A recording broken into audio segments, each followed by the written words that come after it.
లాస్ట్‌కి నేను ముఖ్యంగా బిఎస్ టాక్ షో ద్వారా నేను చూసే ప్రేక్షకులకు అందరికీ ముఖ్య సూచన ఏమివ్వాలనుకుంటున్నానంటే, ఇంట గెలిచి రచ్చ గెలవాలి, రచ్చ గెలిచి రాజ్యమేలాలి. రాజ్యమేలాలి. అది యెస్. జరగాలంటే మన ఇంట్లో నార్త్‌లో డోరుందండి. నార్త్‌లో డోరు పెట్టుకోమని దాసులకు మాత్రమే చెప్పారు. ఆ north door north east door అనేది ఏ శాస్త్రంలో లేదు. శాస్త్రాల్లో గూగుల్‌లో కూడా మీరు కొట్టి చూడండి.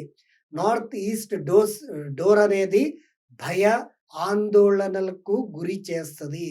హ్మ్. నార్త్ నార్త్ ఈస్ట్ డోర్ మంచిదని చాలామంది చెప్పిండొచ్చు.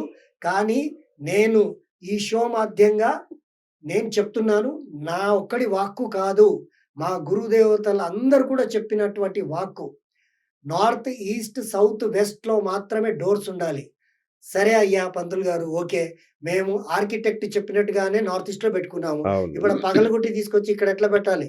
హౌ అని మీరు అంతే. అడగొచ్చు. అంతేగా. అవును. నేను ఈరోజు చేస్తున్నటువంటి అడ్వాన్స్డ్ అడ్వాన్స్ డిజిటల్ వాస్తు అండి. ఆ అడ్వాన్స్ డిజిటల్ వాస్తు ఎలాంటి పగలగొట్టడాలు లేకుండా మన ఇంట్లో మనం ఇల్లు కడిగితే నీళ్ళన్నీ పోవడానికి ఒక రంధ్రం వేస్తాం చూసారా? అవును. అంత రంధ్రం వేసి మాత్రమే నేను వాస్తు చేయించి జయించిన వాళ్ళున్నారు. వావ్! ఆ!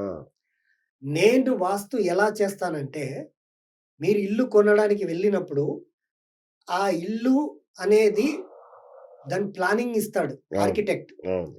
ఆర్కిటెక్ట్ ఆ ప్లానింగ్ ఇచ్చినప్పుడు ఎలా ఉంటదో, ఆ ప్లానింగ్‌ని బట్టి మీరు ఫాలో అవుతారు. అవును. నా దగ్గరకొస్తే నేను కూడా ప్లానింగ్ ఇస్తా. దానికి మించినటువంటి అవును. చూసా మీ దగ్గర ఆటో క్యాడ్ ఏదో చాలా ఉన్నాయి. అవునండి. ఆ! ఒకసారి ఏంటవి? మరి ఆర్కిటెక్ట్ అనేది ఆయన ప్లాన్ ఏసి ఇస్తాడండి. అవును. ఒక వాస్తు కన్సల్టెంట్‌కి ఆటోకాడ్ అనేది మొత్తం ఆపరేట్ చేయడం రావాలి. హ్మ్. అది మా గురుగారులు మాకు చెప్పింది. ఓకే. ఆటోకాడ్ మొత్తం ఆపరేటింగ్ ఎందుకు చేయడానికి రావాలంటే, దానికి ఎగ్జాంపుల్ చెప్తా. ఇది ఉందండి. ఆ! ఈ ప్లాన్ ఆటోకాడ్‌లో నా చేతుల ద్వారా నేను వేశా. వావ్! ఆ! దీంట్లో 45 దేవతలున్నారు.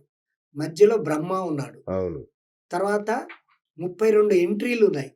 ఈ 32 ఎంట్రీల్లో మనకు ఈస్ట్ ఈ ఈ అని ఉంది కదండీ! ఈ అనే లైన్. అవును. ఈ అనే లైన్‌లో 3, 4 అనే నంబర్‌లోనే డోర్ ఉండాలి. సౌత్‌లో వచ్చేసి బాగా పెద్ద వ్యాపారాలు చేసుకునే వాళ్ళకి ఎస్4లో. అచ్చా! ఎస్4లో మాత్రమే డోర్ ఉండాలి. ఓహ్! తర్వాత ఇతర వేరే వాళ్ళకి వెస్ట్ ఎవరికి బలంగా వస్తదనేది డబ్ల్యూలో డబ్ల్యూ అనే లైన్‌లో ఆ! డబ్ల్యూ3 డబ్ల్యూ4, డబ్ల్యూ5లో మాత్రమే డోర్ ఉండాలి. ఓహ్! తర్వాత ఎన్ అనే లైన్‌లో అంటే నార్త్ లైన్‌లో మనకి ఎన్3, ఎన్4లో మాత్రమే డోర్ ఉండాలి. అబ్బబ్బబ్బా! ఈ డోర్ అనేది ఈ విధంగా సెట్ చేస్తేనే మనకు 100% రిజల్ట్ వస్తది. ధనధాన్యాలు, అష్ట ఐశ్వర్యాలు, ఇష్టకామ్య సిద్ధి కలుగుతుంది. ఓకే. తప్ప నార్త్ ఈస్ట్‌లో డోర్ పెట్టుకుంటే ఆందోళనలు తప్ప ఏముండవండి. ఇది ఓకే. ఫస్ట్ చార్ట్ మేము తీసి చూపిచ్చేది. ఆ! రెండో చార్ట్ చూపిస్తానండి. ఇది కూడా నేను స్వయంగా నా చేత్తో వేసినటువంటి ఆటోకాడ్‌లో మేము ప్లాన్ తీసుకొని వేసింది. ఆ! ఈ ప్లాన్ వేసి దీనిపైన వాస్తు చక్రం పెడతాం. ఆ! ఈ వాస్తు చక్రం అనేది మనకు అడ్వాన్స్ ఏమేమి ఎక్కడ ఉండాలనేది చెప్తది. ఇది రెండో క్లారిటీ అండి. మూడో క్లారిటీ వచ్చేసి మనకు మూడో క్లారిటీ అనేది ఇది ఫైనల్ అండి. ఓకే. చూసారా ఎంత క్లారిటీగా ఇచ్చాను నేను? అబ్బబ్బబ్బబ్బా! ఆ! ఏ వస్తువు ఎక్కడ ఉండాలి? అబ్బా! అండ్ ఈ లైన్ అనేది నార్త్ అన్నమాట. ఆ! ఇప్పుడు ఈ లైన్ అనేది క్రాస్‌గా ఉంది. ఈ లైన్ స్ట్రెయిట్‌గా ఉంది. ఇది నార్త్.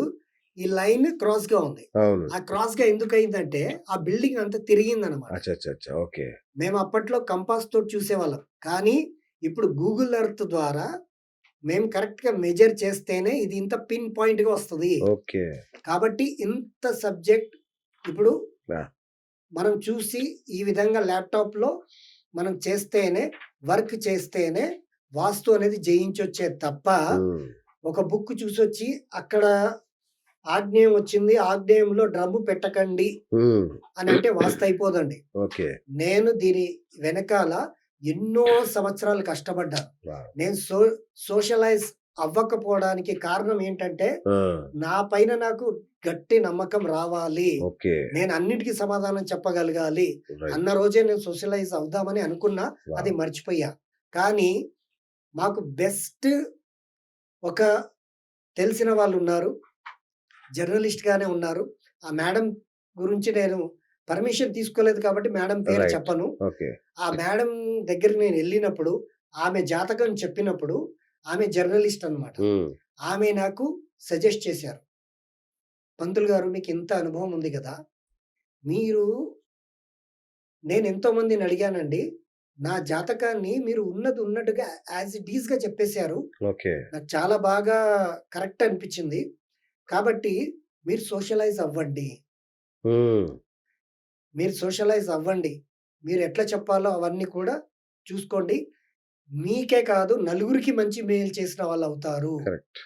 మీ నాకు తెలిసి మీకు డబ్బు పైన ఎక్కువ ఆశ లేనట్టే అనిపిచ్చింది నాకు. ఆ! కాబట్టి నేను మీకు సజెస్ట్ చేస్తున్నానని చెప్పినందుకు ఈరోజు రేపే మనకు విశ్వకర్మ జయంతి అవును. ఉంది. ఆ విశ్వకర్మ ప్రకాశుడి యొక్క అండగా నేను అబద్ధం చెప్పను గాబట్టి, ఈ విధంగా నేను నిజం చెప్తున్నా. ఆ జర్నలిస్ట్ మేడం చెప్పినందుకు, ఆహా! ఆమెనే సజెస్ట్ చేసి ఒక ఛానెల్‌కి పంపించినందుకు, హ్మ్. అక్కడ నేను ఓన్లీ వినాయకుడితో మొదలుపెట్టి హ్మ్. ఆహ్, ఆ లింక్ అనేది మీకు పెడితే, మీరు పర్వాలేదండి ఎలాగున్నా మేము మాకు ఇది జేస్తామని ఆ! బిఎస్ టాక్ షో వారు నాకు మొట్టమొదట ఈ విధంగా ఈ ప్రేక్షకులకు అందరికి చెప్పడానికి అవకాశం ఇచ్చినందుకు నేను ఇలా రీజనబుల్‌గా వచ్చానే తప్ప వితౌట్ ఎనీ కమర్షియల్‌గా అవును. నేను విత్ ఎనీ కమర్షియల్‌గా నేను రాలేదండి. మీరు చాలా కాస్ట్‌లీనా గురుగారు? ఎందుకంటే ఇది ఫస్ట్ తెలుసుకోవాలి మేము. కాస్ట్‌లీ అని కాదండి. ఆ! 3 స్టేజ్‌లుంటాయి. ఓకే. పేదరికంతో బాధపడుతున్నటువంటి వారికి ఒక హ్మ్. స్టేజ్ ఉంది. మిడిల్ క్లాస్ వాళ్ళకి ఒక స్టేజ్ ఉంది. ఓకే. అండ్ హై క్లాస్ వాళ్ళకి ఒక స్టేజ్ ఉంది. ఓకే. ఎవరి స్తోమతను బట్టి హ్మ్. వారికి మేము పనిచేస్తాం. Very nice. తక్కువ డబ్బులున్న వాళ్ళ లిస్ట్ వెనకాల పెట్టండి అని నా ఆఫీస్‌లో ఉన్న నా టీమ్‌కి నేను చెప్పను. ఓకే. నాకొక ఆఫీస్ ఉంది. అవును. అది 5 ఇయర్స్ నుండి ఉంది. ఆ ఆఫీస్ కూడా చాలా పెద్దగా ఉంటది. పెద్దగా ఉంటదంటే రైట్. నా గొప్పతనం చెప్పట్లా. అయ్యో! అసలు వె వాస్తు పండితులు ఎవరికి ఆఫీస్‌లే ఉండవండి. మీకుంది. అదే గొప్ప విషయం అసల. ఆ! ఆ ఆఫీస్‌లో ఆర్కిటెక్ట్ విధంగా ఇప్పుడు నేను ఎట్లాగైతే 3 ప్లాన్‌లు చూపిచ్చానో, వాస్తుకి 3 ప్లాన్‌లుండాలి. ఈ 3 ప్లాన్‌లుంటేనే 100% వాస్తు కరెక్ట్ చేయగలుగుతాం. ఓకే. సో, ఇదంతా advance level and digital level and any demolish లేకుండా చేస్తున్నటువంటి లెవెల్. సూపర్. ఈ లెవెల్‌ని మా ఆఫీస్‌కి మీరు కన్సల్ట్ అయ్యి, అన్నీ తెలుసుకొని, ఏ విధంగా మేము చెప్పింది మీకు నచ్చలేదనుకోండి. సపోజ్ మేమేదైనా చెప్పింది మీకు అర్థం కాలేదనుకోండి. వారం రోజులు మాతోటి మాట్లాడకండి. వారం రోజుల తర్వాత మళ్ళీ చేయండి. హ్మ్. చేస్తే మీకు మీకు అర్థమయ్యేటట్టుగా, మీకు అన్నీ అనుకూలంగా ఉండేటట్టుగా మా టీమ్ అంతా కూడా సహాయపడుతుంది. నేను కూడా ఎప్పుడు ఫస్ట్ ఫోన్ నేను కాల్ ఎత్తుతాను. ఓహ్! సాధ్యంగా నేను అందరి కోసం ఆ భగవంతుడికి అండ్ రేపు జన్మదినం ఉన్నటువంటి ఆ విశ్వకర్మ ప్రకాశుడికి ఈ విధంగా నేను వేడుకుంటున్నానండి.